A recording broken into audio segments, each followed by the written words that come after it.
O ministro da Justiça, André Luiz Mendonça, usa a Lei de Segurança Nacional para pedir à Polícia Federal e à Procuradoria-Geral da República para investigar uma charge de Renato Aroeira. O desenho mostra o presidente Jair Bolsonaro vandalizando uma cruz vermelha de hospital para transformá-la em suástica nazista. E tem a frase do presidente: bora invadir outro? O outro aí é outro hospital, lembrando que o presidente da República estimulou a sua militância a entrar nos hospitais e filmar os leitos reservados para pacientes com Covid-19. E é com o Renato Aroeira, chargista, que a gente vai conversar agora. Oi, Aroeira, bom dia. Bom dia, tudo bem? Como é que estão as coisas, pessoal que está aqui vendo a gente? Bom dia a todos. Tudo certo, Aroeira. Bom, agora, com esse pedido de investigação, né, houve uma reação incrível entre seus colegas, né, em solidariedade, 150 chargistas publicaram a sua própria versão desse seu desenho, e agora não é um, né, são 150 chargistas para processar, né, Aroeira? Como é que você viu essa atitude aí de solidariedade? Foi uma reação imediata, né? Foi a charge continuada, uma ideia, é uma confluência de fatores. A revista Pirralha, que é um grupo que está lançando uma revista de cartunistas, tem 70, 80, são um monte de cartunistas, é um barato fazer parte desse grupo, uma delícia. Engraçadíssimo, criativo pra caramba. E nesse grupo, o Duque, cartunista de Belo Horizonte, lançou essa ideia de fazer a charge continuada. Vamos repetir, vamos replicar a charge Doreira, cada um no seu estilo, cada um. E aí o que a gente viu foi uma inundação de charges iguais. Então, de certa maneira, isso coloca o Ministério Público num dilema. E aí, eu prossigo essa coisa ridícula depois que os chargistas se colocaram todos como coautores do crime, o pseudo, pretenso crime de ter acusado o Bolsonaro de ser o que ele diz que é. Uhum. Sim, exato. O governo dele está Então, é permeado, né, por esses símbolos, permeado de simbologias nazistas, né? simbologia, exemplos, atitudes, propostas, ideias, modus operandi e até mesmo o edital de cultura com aquele ministro de triste memória, Sim. propondo uma cultura brasileira no molde do que eles consideram a cultura correta. Isso, gente, não sou eu que disse aquilo, é igual o caso do Picasso que todo mundo estava falando. Todo mundo está dizendo, e é verdade, eu mesmo falei disso. Um oficial nazista olha para Guernica e fala, você fez isso? Ele fala, não, vocês fizeram. Vou responder do mesmo jeito. Você fez isso? Vocês fizeram. Ex- Basicamente é isso. Agora, foi impressionante porque eu nunca tinha visto nada igual. Estou com 50 anos quase 50 anos de cartoon e nunca tinha visto uma coisa tão impressionante. De novo, confluência de fatores, uma internet, a democratização da ideia do cartoon. Eram 30 quando eu estava fazendo, começando. São centenas de grandes cartunistas, de gente criativa, de gente que faz cartoon, colagem, meme, origami, escultura. Ampliou. O cartoon é muito maior hoje, a charge, do que era. E Uhum, o Bolsonaro e o Ministério Público e o Ministério da Justiça e a SECOM, Secretaria de Comunicação, que eu estou chamando de Secretaria da Censura, uhum.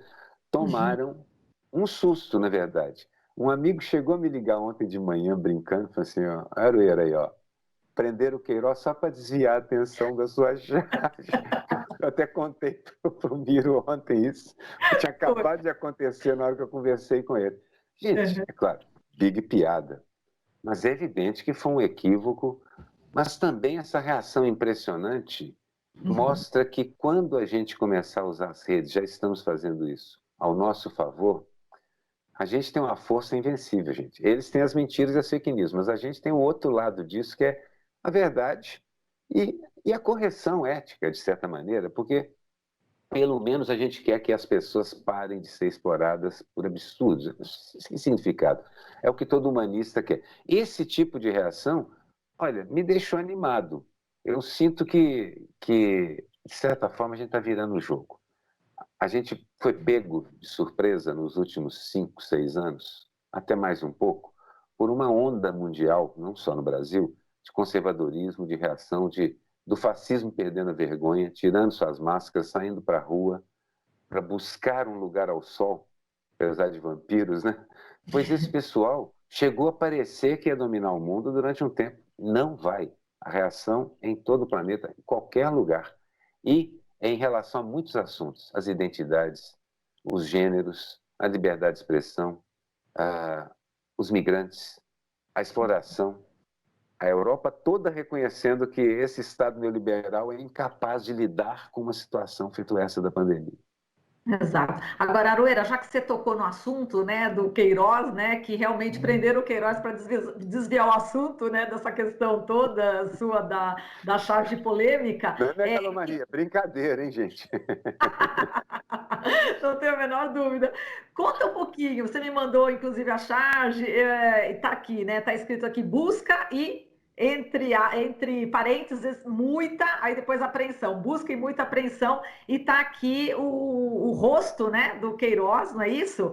E eu queria que você detalhasse um pouco, descrevesse para os ouvintes do rádio, Essa a pessoa da charge, TV está vendo. o Diga. rosto do Queiroz é a cabeça do Queiroz como se fosse um grande arquivo, um grande gaveteiro, com as gavetas abertas.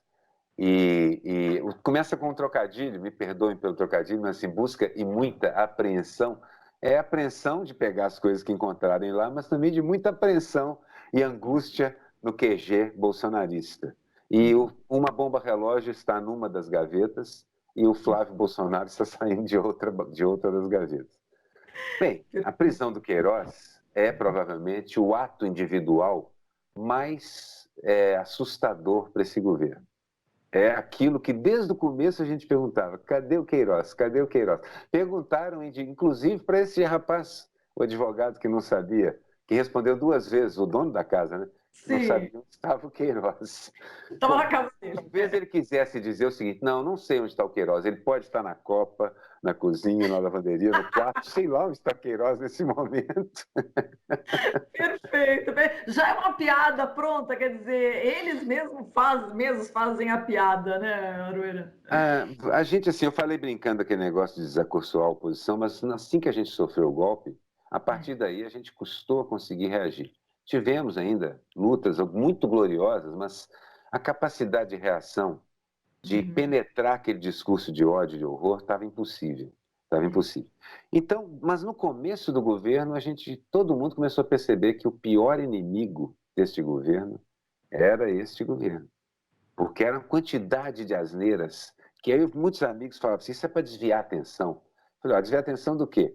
Vou desviar a atenção do fato de eu ser um fascista, idiota, incompetente, fazendo uma coisa fascista, idiota, incompetente?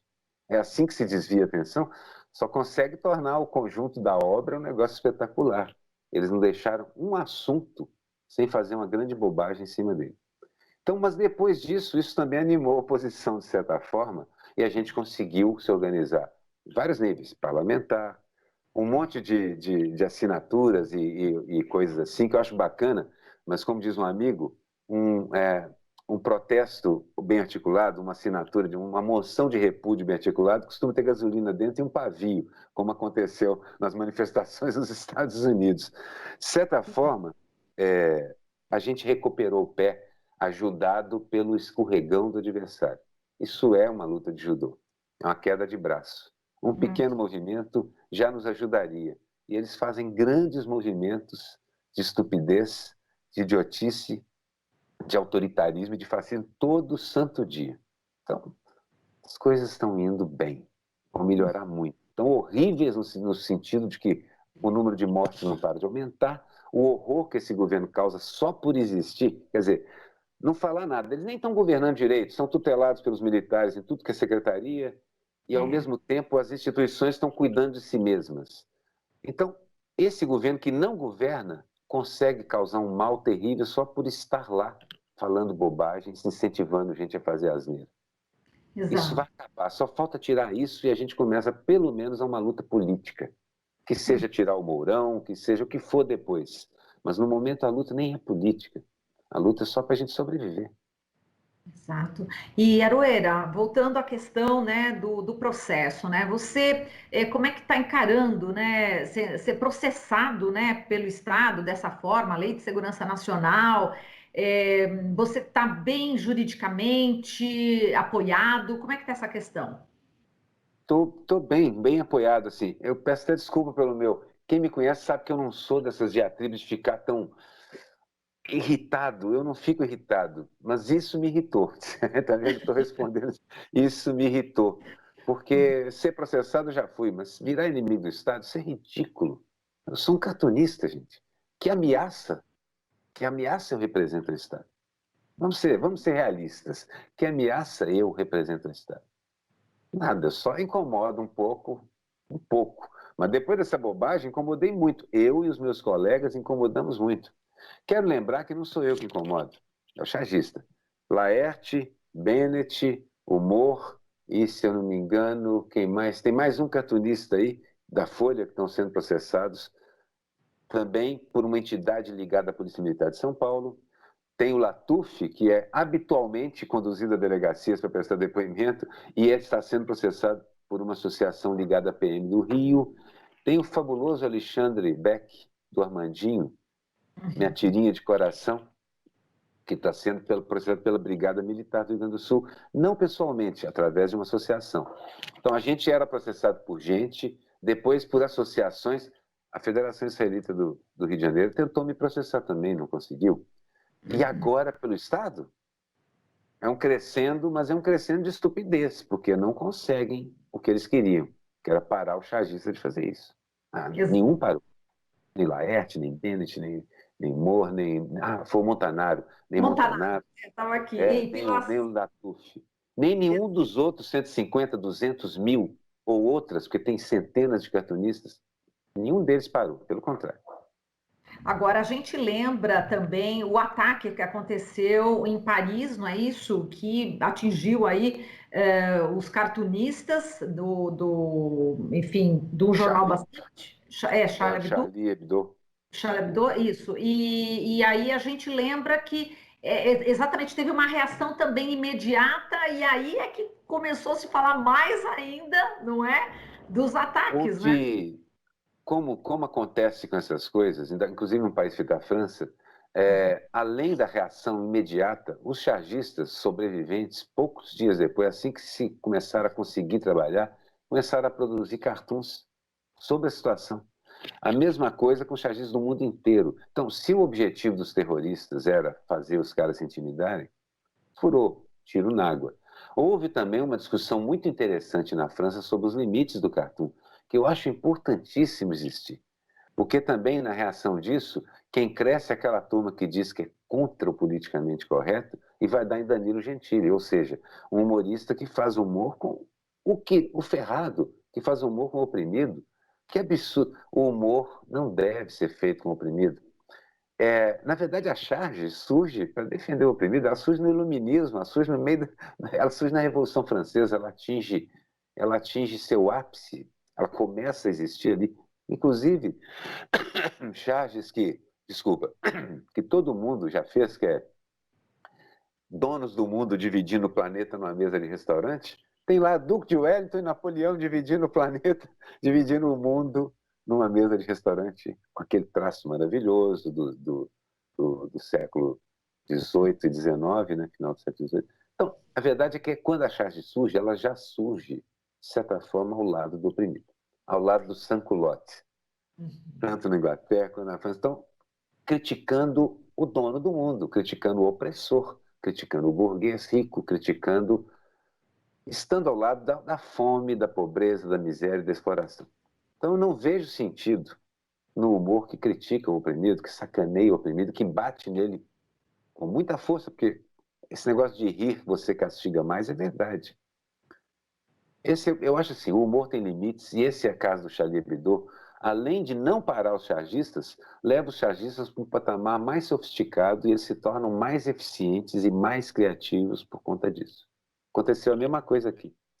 E foi muito bom para a revista Pirralha, que é onde surgiu o negócio, porque esses 300, essa molecada fantástica e muito coroa como eu também, muita gente velha lá também, que nem eu, estamos lá também. Isso foi muito bom para mostrar que o cartoon hoje é uma força muito viva.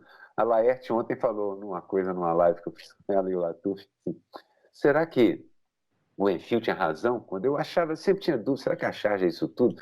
Aí o Enfio me dizia, não, nós somos muito mais importantes do que você imagina. Não é que é mesmo, a Laerte me dizendo ontem, não é que é mesmo.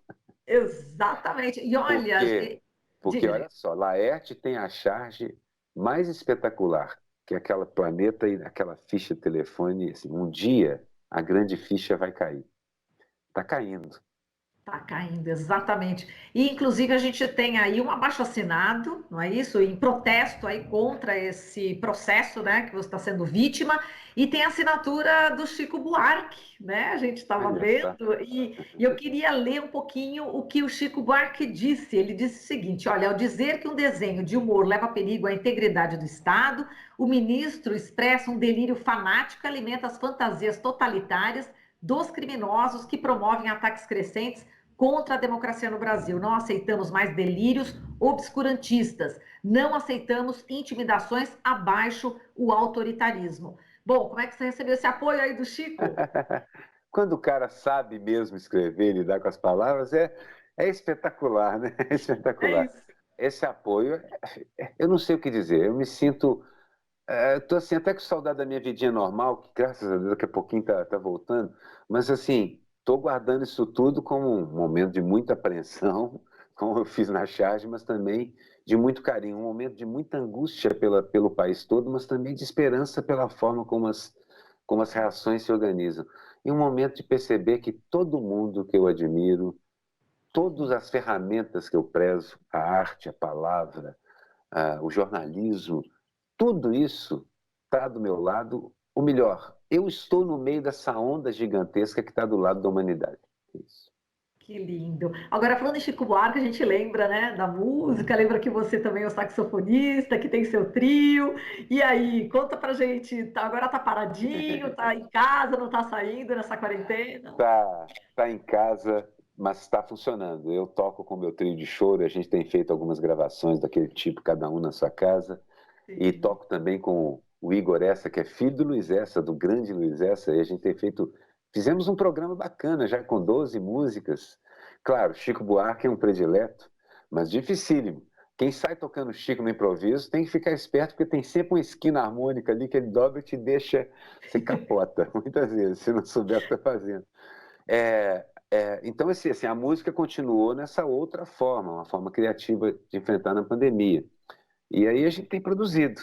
Eu tenho tocado mais em casa, saio, não tem mais show ao vivo, e era tão bom fazer ao vivo, mas eu acho que temos que respeitar esse distanciamento mesmo. E Aroeira, agora nesse finalzinho, qual a mensagem que você quer passar? Você estava, inclusive, relembrando aí anos atrás, né, quando começou aí o movimento negro. Fala pra gente. Sim, sim, eu estava pensando aqui que, na verdade, todo esse processo que a gente está vivendo é um processo de aprendizado. Nos últimos 5 a 10 anos, o mundo, na verdade, desde Reagan e Margaret Thatcher, houve uma ofensiva que começou a desconstruir o Pacto Social-Democrata, as conquistas que existiam, então a gente nem percebeu. O mundo foi reagindo aqui e ali, a gente teve os governos populares no Brasil como uma ilha disso, mas, no geral, uma caminhada do neoliberalismo que culminou nesse quase fascismo, não, quase não, nesse fascismo que está permeando alguns governos e algumas potências, Estados Unidos e o próprio Brasil. Então, assim, nesse processo, nós estamos reconstruindo a própria ideia de humanismo de esquerda, porque fomos incapazes de uma reação mundial, o tal do espírito do tempo, não conseguimos receber o espírito do tempo no planeta e agora, nesse momento, estamos. Mas isso foi construído por aprendizado. Há 30 e poucos anos eu estava na redação do Diário da Tarde e um rapaz me procurou e me disse que era do movimento negro unificado. 30 anos, mais ou menos. E 32 anos. E ele me dizia que acho que era isso, eu não lembro a data exata, depois você sabe, e que ele me dizia que eu entendi a charge que eu tinha feito, que era um menino de rua e tal, que era uma denúncia, mas que eles não queriam, era muito ruim se ver, se encontrarem sempre em meninos de rua, em gente em profissões subalternas e assim por diante. E aí ele foi me explicando que representatividade era uma coisa importante. Eles precisavam ver a si mesmos como médicos, professores, como dirigentes, como políticos e tal.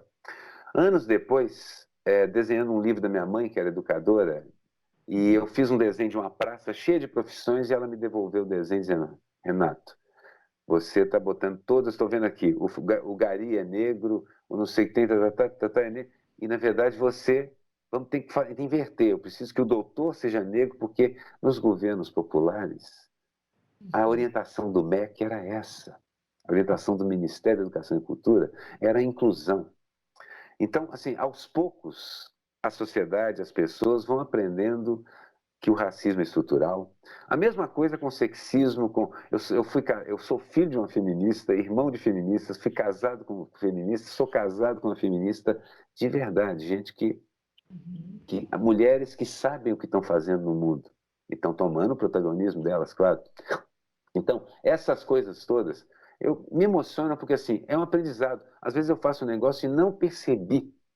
Fui chamado a atenção várias vezes durante a minha carreira. No começo reagia com uma certa altivez e prepotência e arrogância, fazia, mas aos poucos aquilo foi entrando em mim, como eu acho que está entrando na sociedade toda. Chega disso. A gente precisa entender que existe dentro de cada um racista, cada homem tem um racista, um homofóbico, um sexista dentro dele. Um amigo meu, o Júlio, diz isso. Toda manhã, ele é negro, ele diz, toda manhã, se eu posso toda manhã matar um homofóbico e um sexista dentro de mim, por que você, Brancão, não pode matar o racista que está dentro de você? É verdade. Toda manhã, na hora de fazer a barba, tomar o banho, pentear o cabelo, lembrar que a estrutura da sociedade persegue um montão de gente. Daí eu não posso fazer piada com essas pessoas. Pelo contrário, eu tenho que colocá-las como protagonistas da reação a isso. E eu não preciso fazer isso porque eu sou bacana, não é porque elas estão fazendo isso. Ponto final. Perfeito. A minha reflexão desse final é o seguinte: estamos aprendendo, inclusive, a reagir. Por isso é que eu confio muito que nós vamos virar isso e vamos virar melhor do que nunca. A próxima vez que a gente sentar para fazer um pacto depois dessa pandemia, vai ser muito melhor do que os outros que a gente fez, porque a força que estamos mostrando é muito grande. Exatamente. E com essa esperança e com essa fé a gente vai lutando. É isso aí, Aroeira. A gente agradece muito aqui a sua participação. Foi um prazer enorme conversar com você e sou sua fã, como eu já tinha dito. Um super beijo para você, viu? Obrigado. Olha só, edita que está muito comprido, eu fiquei divagando, eu tenho mania de fazer isso. Minha mulher fala lá, ataia, direto ao ponto. Tá tudo certo, Aroeira. Um beijo para você. Muito obrigada. Beijo para vocês. Tchau, tchau. Até mais. Tá aí, Renata Aroeira. Você está ouvindo Jornal Brasil Atual. As notícias que os outros não dão.